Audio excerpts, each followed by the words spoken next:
everybody, it's Mariana with 3 Peaks Classroom. Today's episode, I'm going to share with you my 3 scariest moments that I've experienced in my teaching career. Now, I'm going to preface this episode by saying that I am very fortunate that myself, my life, and the lives of my students have never been in serious jeopardy or in danger.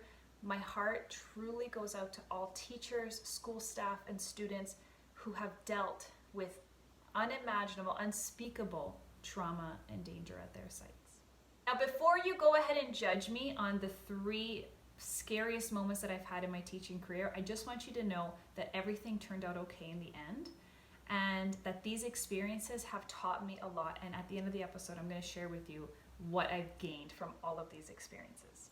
So I'm going to start with the number 3 and work my way down to the scariest moment that I've had in my teaching career. So the third most scary experience that I've had is I've experienced tornado warnings, countless lockdown drills, and even a fire alarm in the middle of January. And of course, I'm filming in Alberta, and so it was like January 14th or something like that. Luckily, the weather was quite warm that day. It was only like 4 degrees, but it was in the middle of recess. And luckily for me, my students were not in the building at the time. I taught a preschool program, so at lunchtime, my morning class went away. I had my own lunch, and then in the afternoon, I had a new set of kids coming in. So luckily, I didn't have to wrangle 24-year-olds, but the rest of the school did. The rest of the teachers had to leave the staff room and buzz to their classrooms and grab their kids.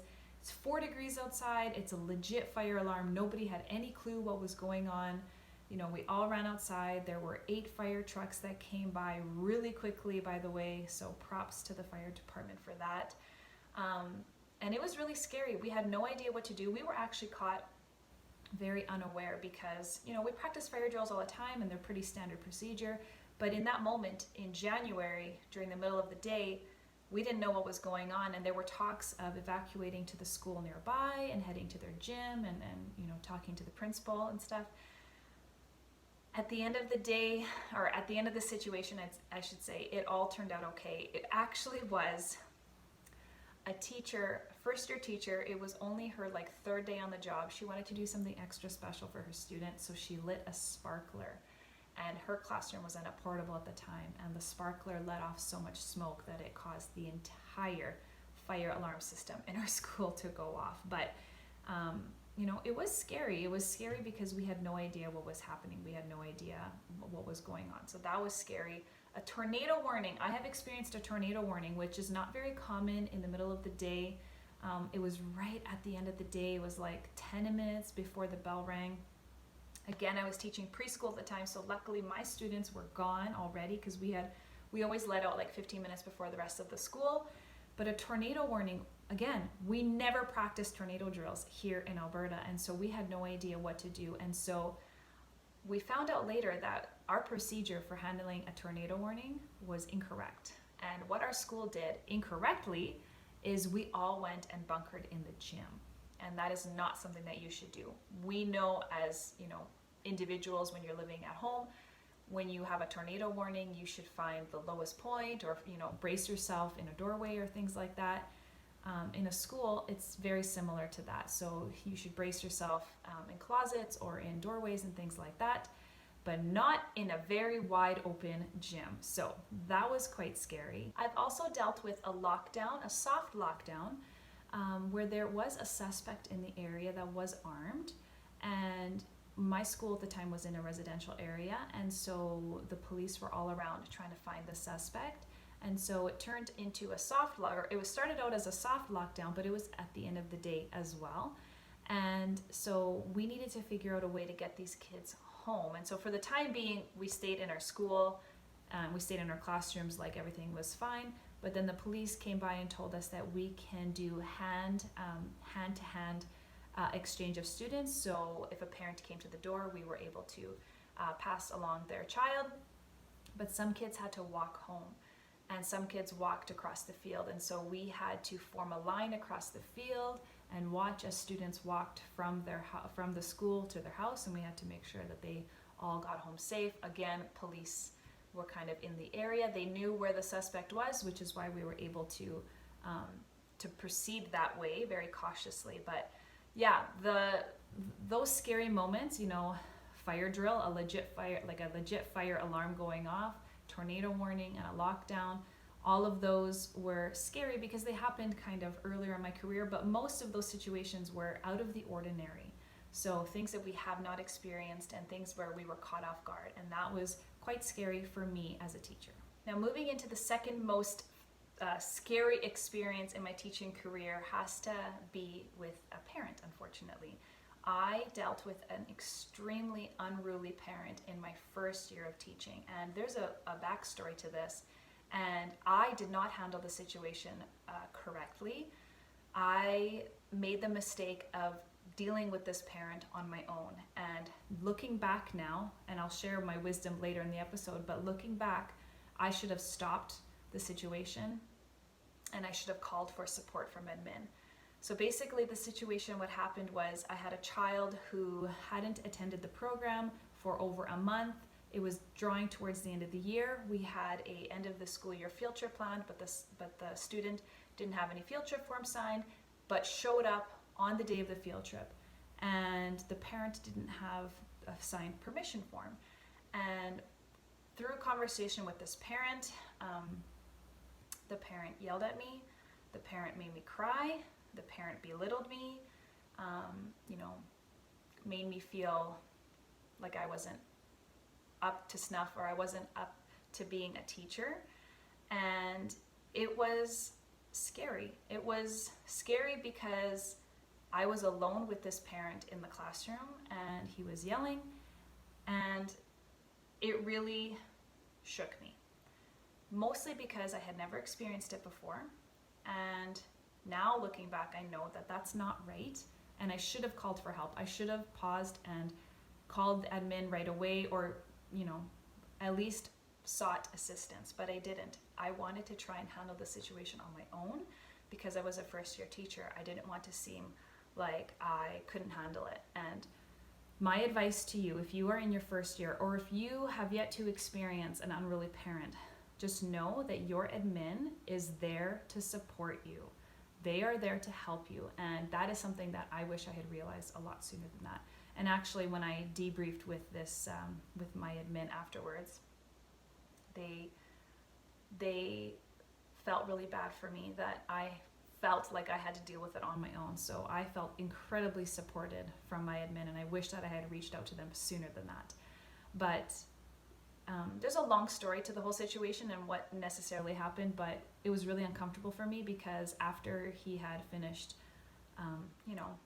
traumatizing me, I was crying. I had to compose myself because I had 10 parents waiting outside, which I'm sure they heard the situation. I had 10 parents outside, and I had 20 students ready to go for our end of the year field trip, and I had to compose myself somehow and get myself onto the bus. And a lot of parents kind of realized what had happened, but they weren't sure how to handle the situation because it's kind of awkward, right? Your child's classroom teacher was clearly crying and was clearly belittled by this parent. So it was all in all just a really awkward situation. I'm getting kind of nervous even just talking about it, just because it still has affected me. Like, I'm in my 12th year now. This happened 12 years ago, and it's just a situation that I will never forget. But I have learned a lot, and I will share with that pretty soon here. I have shared what I've learned from that experience. Okay, and the scariest moment in my teaching career, I'm like super nervous sharing this. I realize that, I am opening myself up here and I'm getting very vulnerable, but I have lived every teacher's nightmare, and that is I lost a student. So I had subbed in a kindergarten classroom, and I had a beautiful, wonderful EA that was helping me. And the way that the classroom was situated, it was actually in a very, very, very busy hallway, and it was the end of the day, and the EA went to go take the bus kids, and I was told in the instructions, and I was told by the EA that I wait at the classroom, outside the classroom. All the kids had like cubbies or lockers, and that each kid was to wait by their cubby until I see, a parent or an older sibling, grab their kid and, wave, and off they go. And all of that happened quite, normally, there was nothing wrong had happened until I got a phone call from the office asking if I had seen, if I knew where so-and-so went. And I don't know anybody at the time. I couldn't remember exactly what had happened. And so, to make a very long story short, the child had decided to go home with their sibling's friend or something like that, to an apartment that was right across the street from the school. But we had no idea that had happened. And the EA actually went across the field. The EA knew a lot about this family. And the EA went and spoke and made sure that the child was in safe hands. But that is absolutely the scariest moment in my teaching career, because I was a sub. I had no idea who this kid was. I had no idea of the student's family, and I have never subbed after that because it has really traumatized me, honestly. Like, it was really scary to lose that student and to not know what to do in that situation, because I had no idea what to do. So, and I didn't even know that I had lost a student, because I saw all the kids were walking away with their families. And so when they asked, like, well, who did they walk with? I didn't know. I was a substitute teacher. So if I was to sub again, the lesson that I learned is that I would be very clear about who is handing off who, and maybe have names written down or something like that. But that was really scary.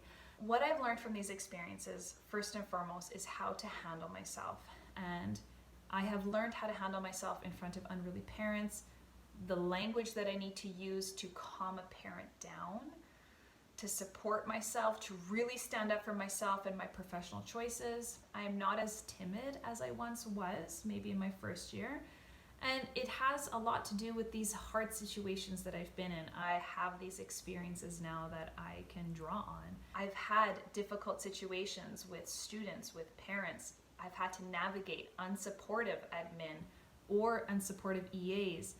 With time and experience, it's given me a lot more confidence to handle these situations. The fear of losing a student and not knowing where they were and not having any information to provide is something I will absolutely never forget. From that situation, I've learned how to be very extremely prepared, make sure that I have everything that I need for a field trip or, for a walk in the neighborhood or whatever.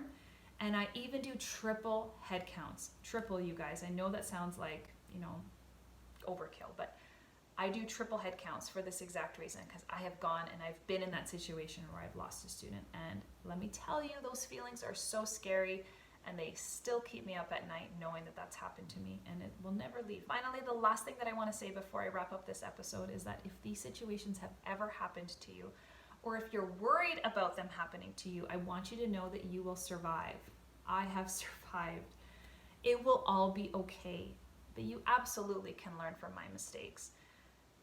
I will do a whole episode on how to deal with difficult or unruly parents. I will speak on that and the language that I use to calm a parent down, or to support myself in that situation. But the one thing that you can learn from me from this episode is to triple check your numbers. I hope that these situations never happen to you. I would love to know what your scariest moment is, or a scary moment that has happened to you in your teaching career, if you want to leave me in the comments below. And let me know what your thoughts are on the scariest moments that I have experienced. Thank you so much for watching, everybody. I hope you're having a great day, and I'll see you guys in the next episode. Bye.